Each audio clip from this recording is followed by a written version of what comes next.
সকলকে আমার আনন্দিত জয় করুন। পরম প্রেমময় শ্রী শ্রী ঠাকুরের আলোচনা প্রসঙ্গ ২য় খণ্ড থেকে পাঠ করছে।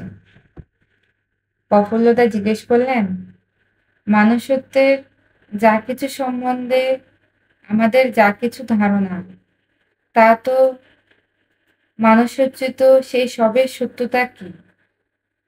শ্রী শ্রী ঠাকুর তখন বললেন, আমরা যখন মানুষ, তখন মানুষের স্ট্যান্ডার্ড মাপকাঠিতে ভাবা ও চলা ছাড়া আমাদের উপায় নেই। এই গণ্ডির মধ্যে আমরা আবদ্ধ। তবে আমাদের নলেজ, জ্ঞান ও এক্সপেরিয়েন্স, অভিজ্ঞতার অ্যাকুরেন্সি, যথার্থতা বুঝবো, তা দিয়ে আমাদের কতখানি ঈশ্বরত্ব বা আধিপত্য বিস্তার হয়, সেই মাপকাঠি দিয়ে।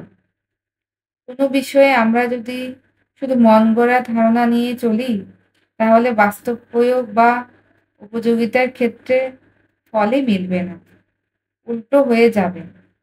গ্রহ, উপগ্রহ, জল, বায়ু, সাপ, বিড়াল বা কুমির, যত বিষয়ে আমাদের যত জ্ঞানই থাক না কেন, সেই জ্ঞানের সাহায্যে ওগুলোকে কাবেজে এনে আমাদের কাজে যদি লাগাতে পারি, তখন বুঝবো সেই জ্ঞান সত্য ও বাস্তব। এমনতর জ্ঞানকে বলে বিজ্ঞান। তাই বিজ্ঞান মানুষকে করে তোলে শক্তিমান। কিন্তু এই জ্ঞান ও শক্তি যদি কাউকে সার্থক হয়ে না উঠে, উপভোগকরণ আহরণও যদি তার কাম্য হয়, তবে মানুষ দানব হয়ে ওঠে। তাই আসে ধর্মের প্রয়োজন। আদর্শানুগ না হলে জ্ঞান, বিজ্ঞান, শক্তি কোনোটারই মূল্য নেই। আবার আদর্শ ও ধর্মের অনুসরণ আছে, কিন্তু জ্ঞান, বিজ্ঞান, শক্তির বিকাশ নেই। সেও এক আজগুবি ব্যাপার।